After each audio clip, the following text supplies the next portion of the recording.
Welcome to my channel Entertainment Team. बहुत समय पहले की बात है। लक्ष्मी ने एक किन्नर लड़की को जन्म दिया। यह बात उसकी ननद अंजलि को एक दिन पता चल जाती है। फिर वह सारे घर में इस बात को आग की तरह फैला देती है। अरे तौबा तौबा तौबा, तौबा हो गई माँ, तेरी बहू ने तो तेरे बेटे की जिंदगी को बर्बाद कर दिया। क्यों रे कलमुही, एक तो लड़की पैदा करी, वह भी किन्नर।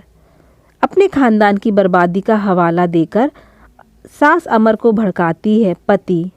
निकल जा मेरे घर से, ना जाने और क्या क्या पैदा करेगी। लक्ष्मी, यह क्या मेरे अकेले की ही संतान है?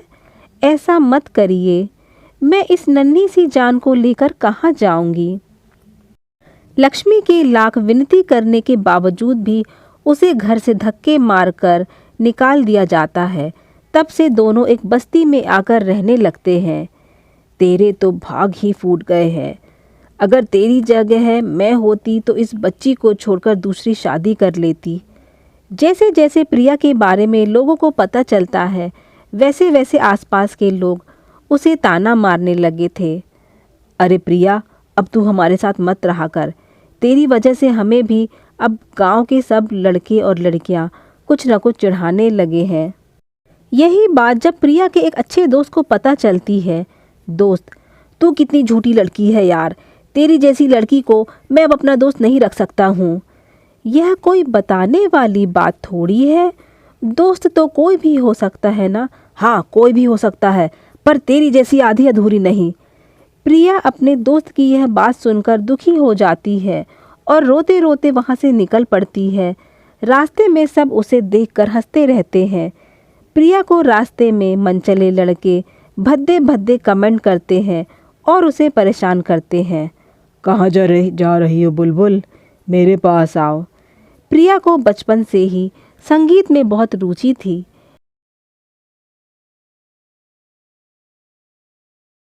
लेकिन उसे उसकी माँ के अलावा कोई सपोर्ट करने वाला नहीं था। प्रिया, माँ, आपने मुझे कभी किसी चीज़ की कमी नहीं महसूस होने दी।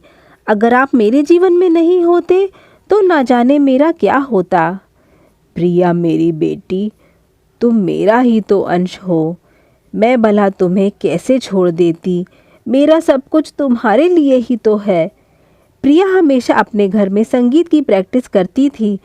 फिर राज नाम का एक लड़का उसे सिंगिंग करते हुए देख लेता है। यह तो बहुत अच्छा गाना गाती है। तब से राज हर रोज प्रिया का संगीत सुनने के लिए चुपके चुपके उसके घर आता था। एक दिन, नमस्ते आंटी जी। नमस्ते बेटा, पर मैंने तुम्हें पहचाना नहीं। मेरा नाम राज है और मैं आपकी बेटी को सिंगिंग करते हुए सुना है। वह बहुत अच्छा गाती है। हाँ, मेरी बेटी बहुत अच्छा गाती है। आंटी जी, मुझे लगता है कि आपकी बेटी को टीवी शो में आना चाहिए। मैं उसे टीवी शो पर लेकर जाना चाहता हूँ। आप मुझे इसकी अनुमति दीजिए।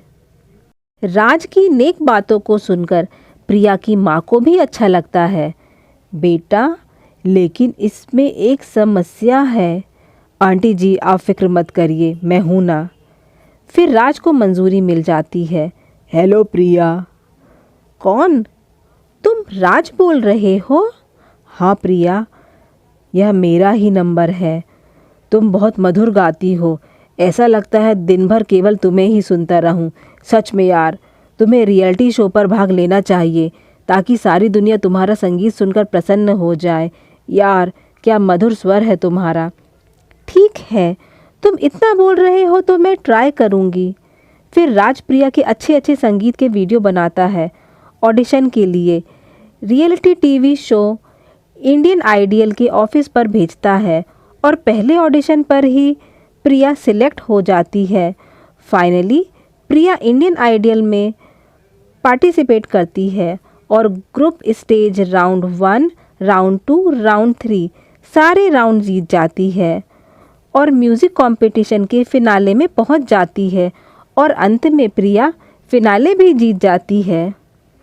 देखते ही देखते प्रिया बहुत फेमस सिंगर बन जाती है और बॉलीवुड, टॉलीवुड सभी इंडस्ट्रीज में सिंगर के रूप में काम करती है। अब प्रिया प्रिया नहीं, मेगा स्टार प्रिया के नाम से जाने जाती है। प्रिया धीरे धीरे बहुत अमीर बन जाती है। अरे यह देखो, यह तो फेमस सिंगर प्रिया है। अरे हाँ हाँ प्रिया, मेगा स्टार प्रिया, मैंने इसे टीवी पर देखी हूँ। राज, तुमने मेरी बहुत मदद की है। तुम्हारी मदद से आज मैं यहाँ तक पहुँची हूँ। नहीं नहीं प्रिया, यह सब तो तुम्हारा टैलेंट है। तुम्हारे सुर के जादू ने लोगों को दीवाना कर दिया है। आई लाइक यू प्रिया। क्या? You like me? हाँ, जैसे बाकी लोग तुम्हें लाइक करते हैं। ओके, ठीक है। प्रिया की माँ को तो यही लगता था कि राज प्रिया को सिर्फ संगीत के लिए प्रोत्साहित कर रहा है और उसके टैलेंट को लोगों के सामने लाना चाहता है। फिर एक दिन, आंटी जी, मैं आपसे एक बात करना चाहता हूँ। हाँ हाँ, बोलो बेटा। आंटी जी, मैं प्रिया को बहुत प्यार करता हूँ। मैं उसके बिना नहीं रह सकता हूँ। क्या? क्या कहा तुमने? हाँ प्रिया, मैं तुमसे शादी करना चाहता हूँ। प्रिया की माँ राज को नादान और भोला समझकर उसे समझाने लगती है। ठीक है बेटा, पर तुम्हें कुछ पता नहीं है अभी प्रिया के बारे में। तुम पूरी बात नहीं जानते हो। हाँ, मैं जानता हूँ आंटी जी, प्रिया भी मुझसे शादी करना चाहती है।